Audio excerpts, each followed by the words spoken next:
आज की वीडियो में हम देखेंगे कैसे भारत अपनी डिफेंस कैपेबिलिटी को नेक्स्ट लेवल पर ले जा रहा है। मिसाइल एक्सपोर्ट से लेकर डॉक्ट्रिन शिफ्ट और एआई बेस्ड वॉरफेयर तक ऐसे कई इंटरेस्टिंग अपडेट के बारे में हम आज की वीडियो में बात करने वाले हैं। नमस्कार दोस्तों, मेरा नाम है अंशुमन नायक और आप सभी का बहुत बहुत स्वागत है इंडियन डिफेंस न्यूज के डिफेंस टॉक सीरीज में। तो चलिए देर न करते हुए आज की वीडियो शुरू करते हैं।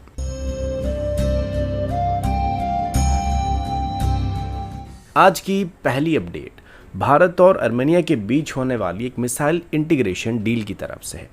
अभी भारत और आर्मेनिया के बीच एक बहुत ही इंपॉर्टेंट डिस्कशन स्टार्ट होने की खबर सामने आ रही है, जहां पर इंडियन अस्त्र मार्क 1 मिसाइल को आर्मेनियन एयरफोर्स के Su-30SM फाइटर पर इंटीग्रेट करने की बात हो रही है। सिंपल भाषा में बोले तो आर्मेनिया अपनी एयर कॉम्बैट कैपेबिलिटी को अपग्रेड करना चाहता है, खास करके वो अभी अपनी long range air to air missile capability को बेहतर करना चाहते हैं। अभी आर्मेनिया के पास जो करंट मिसाइल है वो R-77 है, जिसका रेंज लगभग 80 किलोमीटर के आसपास है, लेकिन उनके रीजनल राइवल के पास GF-17 जैसे फाइटर मौजूद है जो कि PL-15E मिसाइल के साथ आते हैं और इनका रेंज लगभग 145 किलोमीटर के आसपास है। यानी आर्मेनिया के लिए BVR कॉम्बैट कैपेबिलिटी में अभी एक क्लियर गैप क्रिएट हो चुका है। इसी गैप को भरने के लिए आर्मेनिया की तरफ से अभी भारत से अस्त्र मार्क 1 मिसाइल को खरीदने में इंटरेस्ट दिखाया जा रहा है, जिसका एक्सपेक्टेड रेंज लगभग 160 किलोमीटर के आसपास होने वाला है। सिंपल भाषा में बोले ये ना सिर्फ गैप को क्लोज करने वाला है बल्कि आर्मेनियन एयरफोर्स को एक रेंज एडवांटेज भी देने वाला है। अब सबसे इंपॉर्टेंट बात होगा इसका इंटीग्रेशन, क्योंकि रशियन ओरिजिन Su-30SM में इंडियन मिसाइल के बीच एवियोनिक्स सॉफ्टवेयर और फायर कंट्रोल सिस्टम कंपैटिबिलिटी को इंश्योर करना काफ़ी आसान है, जिस वजह से अस्त्र मिसाइल को बहुत ही आसानी के साथ Su-30 के साथ इंटीग्रेट किया जा सकता है, जिस वजह से आर्मेनिया की तरफ से भी बाकी कोई ऑप्शन छोड़कर भारत से अस्त्र मिसाइल को एक्वायर करने पर फोकस किया जा रहा है। इसके साथ ही भारत फ्यूचर के लिए अस्त्र मार्क 2 पर भी काम कर रहा है, जिसका रेंज 200 किलोमीटर से ज़्यादा होने वाला है और आर्मेनिया की तरफ से अभी अस्त्र मार्क 1 के बाद अस्त्र मार्क 2 को भी फ्यूचर में हासिल करने का टारगेट रखा गया है। लेकिन फिलहाल वो अभी अपनी Su-30SM में अस्त्र मार्क 1 को उनका स्टैंडर्ड मिसाइल बनाने के बारे में प्लान बना रहे हैं, जो कि उनको PL-15 के खिलाफ BVRH को मेंटेन करने में मदद करने वाला है। अगला अपडेट भारत के मिसाइल डॉक्ट्रिन शिफ्ट की तरफ से है। अभी भारत की तरफ से अपनी मिसाइल डॉक्ट्रिन में एक बहुत बड़ा चेंज करने की तैयारी किया जा रहा है, जहां पर बैलिस्टिक मिसाइल को सिर्फ न्यूक्लियर डिटरेंस के लिए नहीं बल्कि कन्वेंशनल टैक्टिकल रोल के लिए भी इस्तेमाल किया जा सकता है। सिंपल भाषा में बोला जाए तो जो मिसाइल पहले सिर्फ न्यूक्लियर रोल के लिए इस्तेमाल किए जाते थे और उसके लिए रिजर्व रखे गए थे, उनको अभी नॉर्मल वॉर सिनारियो में भी इस्तेमाल करने के लिए प्लान बनाया जा रहा है। अभी तक भारत के बैलिस्टिक मिसाइल का कंट्रोल स्ट्रेटेजिक फोर्सेस कमांड के पास होता था, जो कि न्यूक्लियर कमांड अथॉरिटी के अंदर ऑपरेट करता है और इसका मेन पर्पस न्यूक्लियर और कन्वेंशनल रोल दोनों को अलग रखना होता है।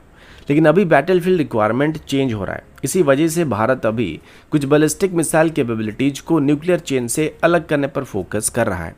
इस नए अप्रोच के अंदर Bharat conventionally armed ballistic missile deploy कर सकता है, जिनका रेंज लगभग 2000 किलोमीटर के आसपास हो सकता है। यानी airbase, field depots, command centre और लॉजिस्टिक हब जैसे हाई वैल्यू टारगेट को अभी बैलिस्टिक मिसाइल से भी टारगेट किया जा सकता है। अब अगर इस नए सिस्टम की बात करें तो इसमें प्रलय जैसे मिसाइल होने वाले, जिनकी रेंज 150 से 500 किलोमीटर के आसपास होने वाली है और ये हाई स्पीड मैन्यूवरिंग के साथ इंटरसेप्शन को और भी मुश्किल बनाने वाले हैं। इसके अलावा इस नए रूल के हिसाब से अब इसमें अग्नि प्राइम जैसे मिसाइल भी आने वाले हैं, जो कि स्ट्रेटेजिक फोर्सेस कमांड से हटकर अभी रॉकेट फोर्स के अंदर शामिल हो जाएंगे। अभी इसी को लेकर एक और इम्पोर्टेंट कॉन्सेप्ट भी सामने आ रहा है, जिसे इंटीग्रेटेड रॉकेट फोर्स कहा जाने वाला है। यानी एक डेडिकेटेड मिसाइल फोर्स को अभी क्रिएट किया जा रहा है, जो सिर्फ कन्वेंशनल लॉन्ग रेंज स्ट्राइक को हैंडल करने वाला है और इसी में अभी 2000 किलोमीटर की रेंज के अंदर आने वाले कुछ बैलिस्टिक मिसाइल को भी ऐड किया जाने वाला है। इसका मतलब है कि फ्यूचर में स्ट्रेटेजिक फोर्सेस कमांड हमारा न्यूक्लियर मिसाइल को हैंडल करने वाला है और एक अलग ही फोर्स को क्रिएट किया जा रहा है, जिसको इंटीग्रेटेड रॉकेट फोर्स कहा जाने वाला है, जो कि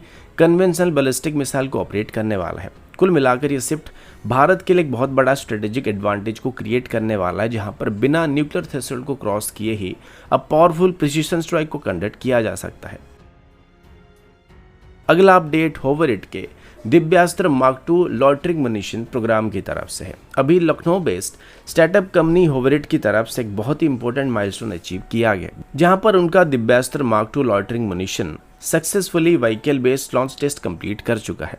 सिंपल भाषा में बोले तो ये सिस्टम अभी सिर्फ कोई कॉन्सेप्ट नहीं रहा है, बल्कि प्रैक्टिकल डिप्लॉयमेंट फेज की तरफ स्टेडीली मूव कर रहा है। दिव्यास्त्र मार्क 2 को एक नेक्स्ट जनरेशन टैक्टिकल यूएवी के रूप में डिज़ाइन किया गया है, जिसका विंग स्पैन लगभग 3.2 मीटर के आसपास है, लेकिन इसकी खास बात इसका रेंज और एंड्योरेंस है।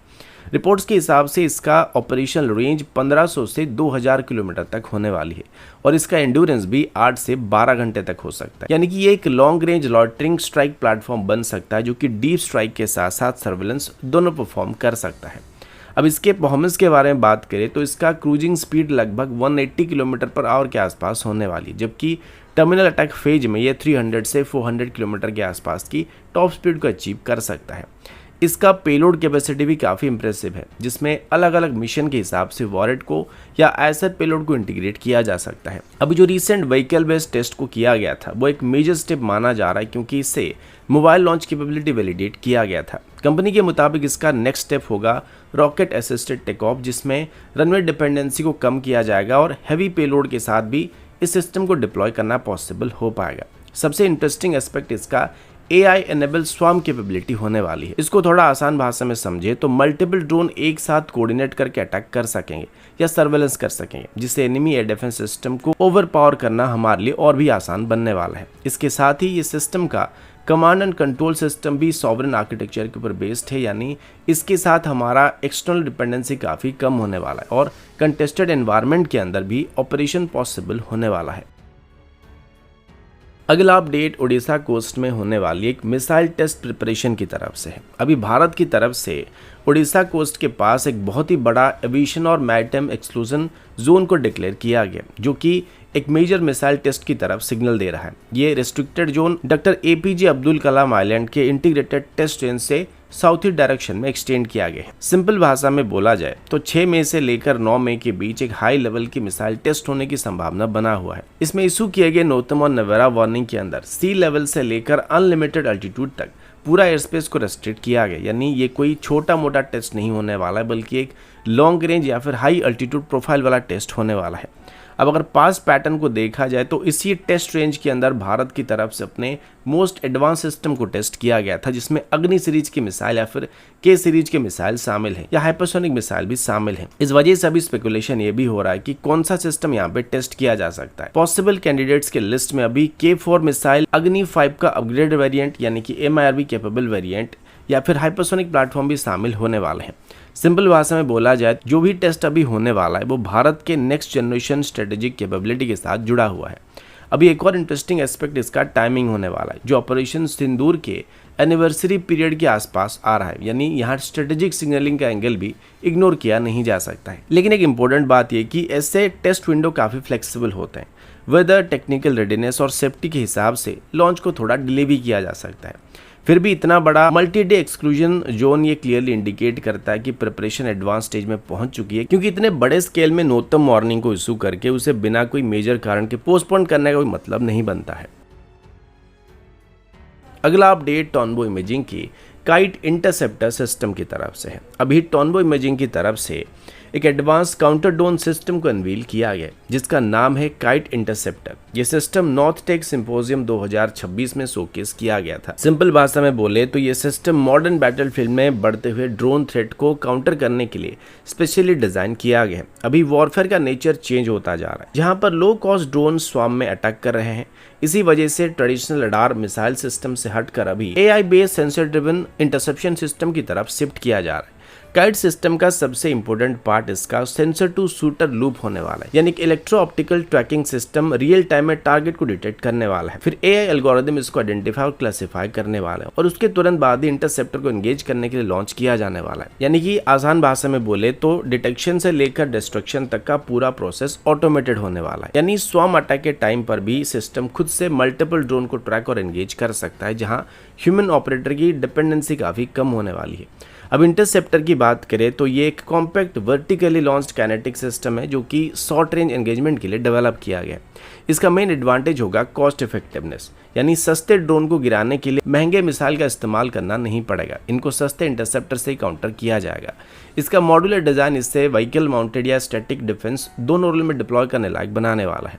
अभी एक और की फीचर इसका नेटवर्क आर्किटेक्चर होने वाला है, जहां पर मल्टीपल काइट यूनिट को साथ मिलाकर एक डिस्ट्रीब्यूटेड डिफेंस ग्रिड को भी क्रिएट किया जा सकता है। कुल मिलाकर काइट इंटरसेप्टर भारत के लिए एक next generation counter drone solution के रूप में आ सकता है, जहां AI, ऑटोमेशन और इंडिजिनस टेक्नोलॉजी मिलकर फ्यूचर बैटलफील्ड के लिए एक स्ट्रॉन्ग डिफेंस लेयर को क्रिएट कर सकते हैं। तो दोस्तों अभी के लिए इतना ही, मिलता हूँ आपसे अगले वीडियो में, तब तक के लिए जय हिंद, वंदे मातरम।